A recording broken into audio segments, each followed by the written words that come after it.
Okay, folks, welcome to part one of raising the perfect puppy.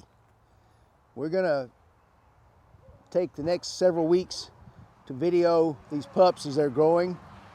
You'll see this is from a litter of our Western Shepherds, and we're going to let you watch as they grow up and see exactly how we raise what we feel can be for you the most perfect puppy you can ever raise. We're going to try to address all your problems. So today we're going to cover the two most basic universal problems everybody always has. We're going to be talking about housebreaking and discipline. So how do you teach your dog when they're doing something wrong? Here's something that might surprise you. The word no being said 752 times will not get that done for you. So we're going to discuss housebreaking and discipline today. We're going to try to put up one of these every Tuesday. And if you're having any problems, particular problem with a pup, hey, give us a call, go down to our comments and let us know, and we'll sure address your problems on our next video. But we're going to let you watch these pups grow up to what we hope are going to be perfectly well-trained, intelligent, capable companions for everybody. And you can implement these techniques that we use and see where it takes you. So let's go on the housebreaking thing. When you're housebreaking, remember this. It's a really simple thing. It's a biological process. So use your human brain to think this out. And what does that mean, biological process? Well, quite simply put, X amount of material goes into the processor. Time passes, material processes, X amount of material exits the processor. It's simple as that, right? So the good thing is puppy metabolisms are really fast. And if we get a time frame on it, we can keep track very carefully of when they need to go out. I can tell you right now, if you're dealing with pups anywhere from 6 to 14 weeks of age, and they're a medium-sized dog like a German Shepherd, if you will feed them and put them out for 20 minutes. Feed them, wait 10 to 15, put them out for 20. You may want to watch closely when they're at 10 to 15 because it could process that quickly. But then you're going to put them out for a half hour. Once they're out for a half an hour, they have gone to the bathroom. And don't fall for this. You've got to be there to tell them, good puppy, when they poop. You know, when they poop, they're gonna poop. That's all there is to it. So marking that behavior when they're doing something that they can't help is not necessarily going to teach them anything. However, marking the behavior when they're doing something they shouldn't do, that's the learning process. That's a whole different process from the one we just discussed. Okay? So what we're going to do in the learning process is we're going to teach them, because a lot of problems that people have is they get the dog started on the housebreaking, and then the puppy still has accidents periodically, sporadically. So these accidents usually come because the pup, and a lot of people tell me, yeah, well, he peed at the back door. He was wanting to go out the back door, but he didn't know how to tell you he needed to go out the back door. So this is where you can get you a little bell, a little copper bell, anything that'll ring easily. Hang it on a string, just about nose high to your pup. Every time you go outside, reach up and kick that bell. Kick it a couple of times, make it ring, and then the door will magically open. At least in the eyes of your puppy, it'll magically open. And he'll get the notion that I need to go to the bathroom, and I know I'm not supposed to go in the house. We're going to show you how to teach him that part too. So, gotta hold it, gotta go. You know what it's like when you really gotta go. So he's going to run to that door and start hitting that bell. Now you don't have to worry about he was standing at the back door hoping for it to open and just couldn't hold it anymore. And you don't want to really punish him because he couldn't help it. So we need to keep our punishments fair. Remember, a dog will never, ever resent a fair correction. So how do you make a proper correction? Well, hey, Carrie, call our head trainer in here. She's handling the beasts. So what you're going to do is really simple. We're going to try to keep our corrections as close to what a mama dog would do as we possibly can as humans. What would a mama dog do? Well, she'd pin them to the ground and she'd give them a couple of pops with her teeth and they'd know really quick that they did the wrong thing. So the closest way we can come to mimicking that bite is either with a well-made professional prong collar. We don't need that for a puppy. So what we're going to do instead is we're going to scruff them. Carrie, demonstrate proper scruffing. This is Little Rider. Take the skin right here, and you're just going to shake it, and then you can drive your little nail into it. And you just kind of twist it. Now you notice she doesn't seem to be doing much, but I heard her squeal. I've had people say, well, I scruffed the dog and it doesn't do any good. They just keep doing it. One thing you can do to add to that is what, Carrie? Drive your thumbnail in it. You can drive that thumbnail in there. We're gonna imitate a mama's tooth taking a hold, all right? So this way you can correct your dog in speaking what we call doglish, the way mama dog would correct the puppy, but you can do it all without getting any hair in your mouth, which is better, right? Yes. So we like that. So here they come. So there's your first thing. Now, what are you gonna do if you have a pup that goes off in another room and goes to the bathroom? What if you don't catch him in the act, Carrie? No, they still know they did it. They what? They still know they did it.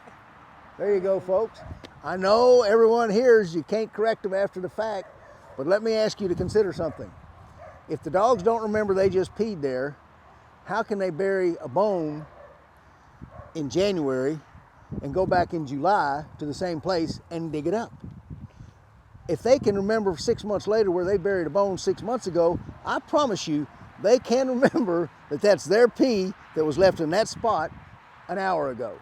So what we're going to do is we want to be fair. Remember what I said, a dog will never resent a fair correction and they will always learn from it. So we're going to be fair about this.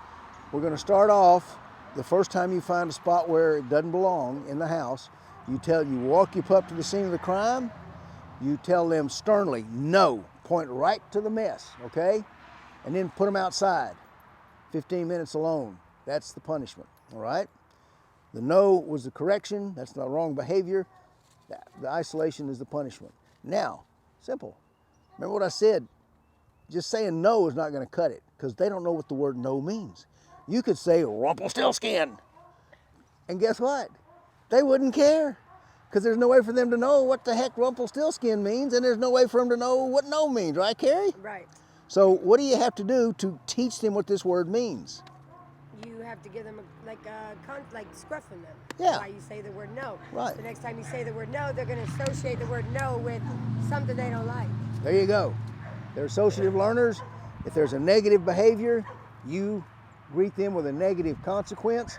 Put the word in front of that physical consequence, and really quickly they'll learn that word no means the ouch is going to follow. All right. So as simple as that. If you've done it 3 times and your pup still has made a mess in the house, if he's still not stopping, and you can use no for everything. You don't have to have leave it, you don't have to have don't chew the shoe and stay off the couch, just no. If you do it this way, no means whatever behavior you are doing at the moment you stop, or whatever behavior I'm mad at you for, you wish you hadn't done it, and you will not repeat it. So there's our simple housebreaking, if you'll go through those steps. Your corrections, Carrie just showed you, the scruffing. So simple steps make it simple baby minds, easy to understand. It's all about communication, and if we teach our dog what we expect, remember this is the formula for successful dog training and living the rest of your life. The 3 T's of dog training. First, you teach. We can't go bust their chops for peeing in the house when we never taught them that was a bad thing because they've been going outside. So that's why I said the first time they make a mess in the house, you simply say sternly no. The tone of your voice will communicate to them that you're not happy. The second time they do it, now is when the training begins. You're going to scruff them. There's going to be a negative consequence. When they go outside, they're going to be happy to go outside. So if you want to go out and praise them, you can. And, oh, by the way, if you want to make sure your dog always poops in the same place in the yard, clean it up. The reason they start pooping all over the yard is because they pooped here yesterday and day before yesterday, and then today they go out there and it's still out there, so they move over here.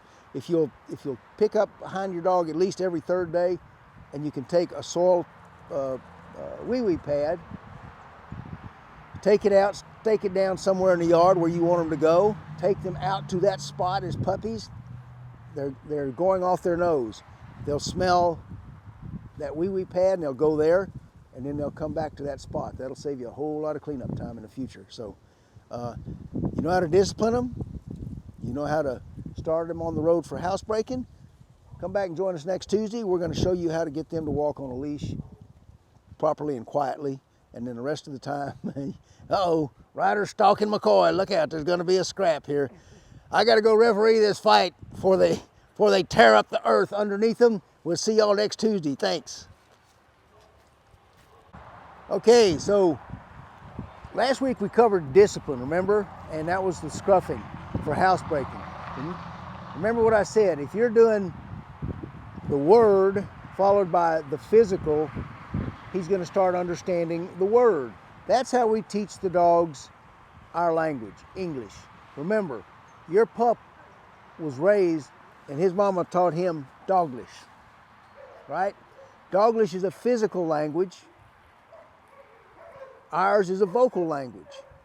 We cannot, think of it this way. It'd be like you're talking to a Frenchman, you know? And you probably have a little bit of trouble communicating. Well, that's what happens with your pup. So you want to teach him enough English so you don't have to learn Doglish. Because you could learn Doglish, you could learn to be all body language, but the downside to learning Doglish, although you'd have a perfect relationship with your dog, here's the downside. Once you learn Doglish, every time you meet new people, you got to sniff their butts. And people are going to think you're strange. So better you teach the dog good English, you can communicate that way, everybody's going to get along, okay? So let's go back to this negative behavior stuff. Let's take chewing and biting. That's got to be, after housebreaking, the #1 complaint we get. You're going to use the same scruffing and the word no for the chewing and the biting as you would for the housebreaking. And I understand there's people who want to transition to something else. When if the dog's biting you, take another toy and stick it in his mouth. Well, all the dog learns that way is that if he bites you, he gets to play with his toy. That's not teaching him anything about stopping. That's just showing him, boy, there's even more incentive to chew on you than there ever was before. So let's teach our dog to understand us and understand what negative behavior is, and then you're not going to have any of these problems for the rest of his life. So the next big thing we hear about people having problems with is walking their dog on a leash. Again, you got to teach them, right? They don't understand what a leash is. You've got your collar on your dog, and please don't be one of these people who doesn't want to put a collar on their dog. Put it on there, keep it on there. And then what you're going to do, I got our head trainer over here, Miss Agent Butters, and she's going to take our little, she's 12-week-old, 13-week-old Western Shepherd pup, Miss Ryder, and we're going to show you how to get them started. You know, when you, most of you probably have already experienced this, if you just pull on a dog's leash, then they're liable to, well, she's going to go right with you because she's compliant. I got hot dogs in my hand. We've all seen puppies, though, that as soon as the leash tightens, they act like a young colt getting broke for the first time, right? They're jumping and bucking and carrying on, flipping over. So we're going to try to avoid all that. I want to keep as much stress and contention out of a dog's life for the first year of its life as I possibly can. I want them to be nothing but happy and willing and wanting to do whatever I ask them to do. In other words, we're not going to make them do anything. We're going to make our dogs want to do everything we ask. And this is how we're going to start. The first year of their life, we're going to be all about confidence building, all about success for the pup, and all that success is going to come when they hear our words and perform the right action. Simple as that. So we don't want to turn walking on a leash into a wrestling match the first time we start them. So we're going to take a little treat that they like a lot. We're going to wave it in front of their nose. Then we're going to have our pup seated at our left side. Uh-oh, here comes company. Why does that scare me? Here comes trouble. No. Hey, Mina. Mina, call McCoy. Get McCoy. I have a hot dog in my hand. Whoops. If you think we ain't training on the spot, folks, this is not something we rehearsed 27 times before we get started. This is going as it goes. Yeah, you're seeing You're seeing it happen in real time, as they say. All right, so we get something that they want. We want our dog on our left side, because if you'll start with this transition for leash walking, it's going to transition into teaching them to heel really easy. So you're just going to walk a little bit, and when you start walking, you're going to say the word heel. Heel. Simple as that. You're going to say that word every time you start walking. And then you can let them go to the end of your leash, because we want them walking at the end of a leash as well. So now you're just walking along. It's informal. Everyone's having fun. And when you stop, you can just kind of pull your hand backwards and upwards. Turn around the other side. Walk, make a turn. Let's show them this, Carrie. You can just turn like that, and when you stop, bring your hand up. Since these are just puppies, they're still kind of uncoordinated. So if you'll take advantage of this, if you say the word heel, hello, darling, hello, baby girl. If you say the word heel before you start walking, they're going to be learning that whenever they say heel, as they get older, they're going to start walking more tightly at your side. You don't need them at your side for this. You can let them walk to the end of the leash anywhere they want. We just want them to understand that when they hear the word heel, they start to walk. Then you'll shorten your leash. There you go. You see how good she is? Then you'll slowly shorten your leash to where she's walking more often at your left side. And when you stop, you're going to bring your hand up. She'll raise her nose up, and when she does, her fanny's going to go down. And again, because you're putting that sound, that word in front of this behavior, she's going to learn what that word means. And she's also going to learn that word's a good thing, and I love to do it. So, very simple. Don't turn it into a wrestling match. Make it something the dog wants to do. Remember, an action successfully completed is more likely to be repeated. So, as Miss Carrie and the rider step out, ride off into the sunset, we're gonna close out on this one. Wait, the Sunset's this way. Okay, There you go. off into the sunset. Riding off into the sunset. Agent Butters and Little Rider. There you go. See you next week, folks. Thanks.